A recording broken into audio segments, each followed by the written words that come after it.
Bonjour, j'espère que vous allez bien aujourd'hui. Personnellement, je suis omnubilée par la série The Crown sur Netflix qui retrace le destin d'Elisabeth II et j'ai aussi épuisé le stock de secrets d'histoire. Je suis donc un peu triste quand même. Par contre, je suis à deux doigts d'ériger un culte à Stéphane Bern. Et je m'entraîne aussi à devenir reine. Après avoir regardé ces séries, j'ai eu extrêmement envie de me plonger dans des livres qui parlent de reines, et oui de reines, pas seulement de royauté, et surtout des reines qui ont eu du pouvoir. J'ai donc choisi quelques livres si comme moi vous êtes fan de la série The Crown. On attaque tout de suite avec le livre Deux sœurs pour un roi de Philippa Gregory. Livre que j'ai lu tout de suite après avoir regardé la série Les Tudors, que j'ai vu 2 fois, bien évidemment. Et grâce à cette série, je suis devenue absolument fan d'Anne Boleyn. Dans Deux sœurs pour un roi, on va se concentrer sur Anne Boleyn, mais aussi sur sa sœur Marie Boleyn.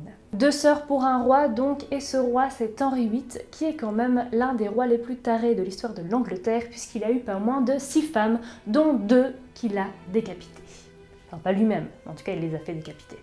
Si on résume un peu l'histoire en général et l'histoire du livre, on va suivre Marie, donc, qui est la première sœur Boleyn, qui va se taper le roi, en gros. Donc voilà, ils vont faire leurs petites affaires, elle va avoir des enfants avec le roi, des enfants illégitimes bien évidemment, et puis il se lasse, parce qu'elle est bien mignonne, mais elle est un peu trop facile. Il va donc ensuite s'intéresser, ou en tout cas on va tout faire pour qu'il s'intéresse à Anne Boleyn. Sauf que Anne Boleyn, la petite maligne, elle s'est dit, moi, non, moi je ne couche pas avant le mariage. Donc mon petit coco, si tu veux qu'on couche ensemble, il va falloir divorcer et m'épouser. Ça tombe bien parce que justement le roi avait déjà une première femme, sauf qu'elle ne pouvait plus lui donner d'enfant et il n'avait eu qu'une fille avec elle. Et il voulait un garçon, évidemment il voulait un enfant mâle. Donc Anne Boleyn va aussi lui promettre d'avoir un enfant mâle, un garçon quoi. Sauf que la vie n'est pas si simple puisque le pape refuse catégoriquement le divorce. Et donc c'est un peu comme ça finalement si on résume grossièrement que la religion anglicane va arriver en Angleterre parce qu'en fait il avait besoin de divorcer. Et donc il va finir, comme l'histoire nous l'apprend, par épouser Anne Boleyn qui certes n'avait pas les pleins pouvoirs comme pas mal de reines, mais elle a quand même une énorme influence sur le roi, notamment déjà rien qu'au niveau religieux. Je suis clairement dans la team Anne Boleyn, la seule queen.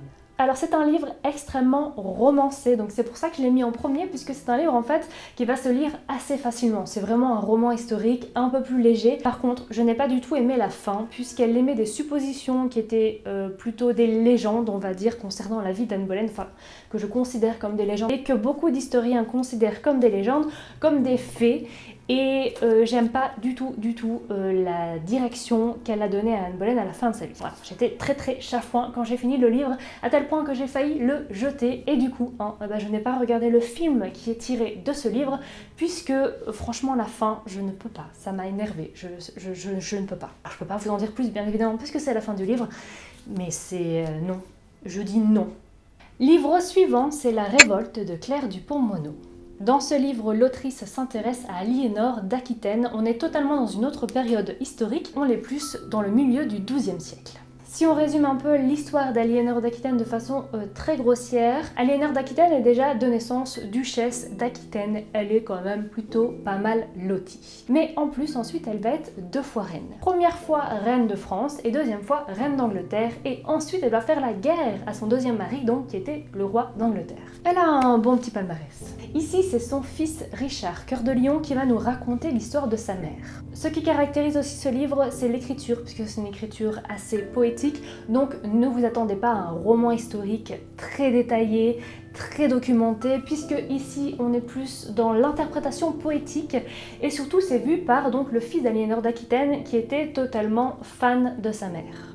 Donc ça va donner un livre un peu plus léger, un peu moins lourd peut-être historiquement, mais ça donne quelque chose de très beau, de très agréable à lire, et comme en plus il n'est pas gros, ça se lit assez vite.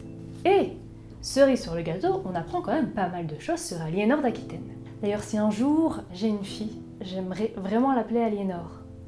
Sauf que je pense que le futur père ne sera absolument pas d'accord. Je ne vois pas pourquoi. Dernier livre, c'est Le pouvoir au féminin, Marie-Thérèse d'Autriche, 1717-1780, l'impératrice reine d'Élisabeth Badinter. Oui, j'avais envie de dire le titre en entier. On sait où on va comme ça, c'est clair, net et précis. Marie-Thérèse d'Autriche n'a été pas moins que roi de Hongrie et de Bohême. Non, je ne me suis pas trompée sur le terme, c'est bien roi. Et elle a aussi été, il faut que je regarde parce que c'est très long, duchesse de Bourgogne, de Milan, de Brabant, de Limbourg, de Luxembourg et archiduchesse d'Autriche. J'ai l'impression que je viens de faire un exercice pour apprendre à bien articuler. Et encore, j'avais une anti-sèche. Les chaussettes de l'archiduchesse sont-elles sèches archi-sèches? Les chaussettes de l'archiduchesse sont-elles sèches archi-sèches? Marie-Thérèse d'Autriche, c'est quand même un destin assez exceptionnel puisque de base, rien ne l'a prédestinée à devenir impératrice reine puisque déjà c'est une femme. Hein. C'était pas vraiment ce qui se faisait dans le milieu à l'époque. Puis surtout, en fait, ce n'était pas son père qui devait régner, c'est le frère aîné de son père, donc son oncle, qui a régné, qui est mort assez jeune, qui lui n'avait que des filles, il n'avait pas de descendants mâles, c'est donc son frère qui a pris le pouvoir, donc le père de Marie-Thérèse d'Autriche. Deuxième petit événement, c'est que le père de Marie-Thérèse d'Autriche n'a eu que des filles. Et sentant un peu le vent tourner en se disant, bon, je risque quand même de peut-être pas avoir d'enfants mâles, donc il faudrait peut-être que je fasse quelque chose, parce que j'ai vraiment pas envie que ce soit quelqu'un d'autre de la famille qui ait le pouvoir.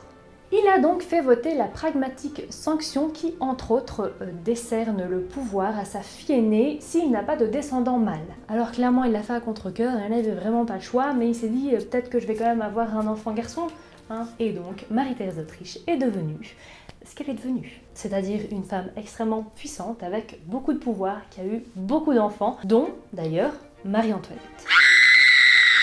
Ça n'a pas été vraiment facile pour elle de prendre le pouvoir, notamment puisque en fait, elle a décidé, de manière peut-être un peu intelligente au début, de faire une corrégence avec son mari. Puisqu'elle avait envie de partager le pouvoir, puisqu'elle était extrêmement amoureuse, et elle s'est dit ça peut être une bonne idée, pourquoi pas. Sauf que le problème, c'est que son mari n'avait aucune intelligence en ce qui concerne la politique ou encore le domaine militaire.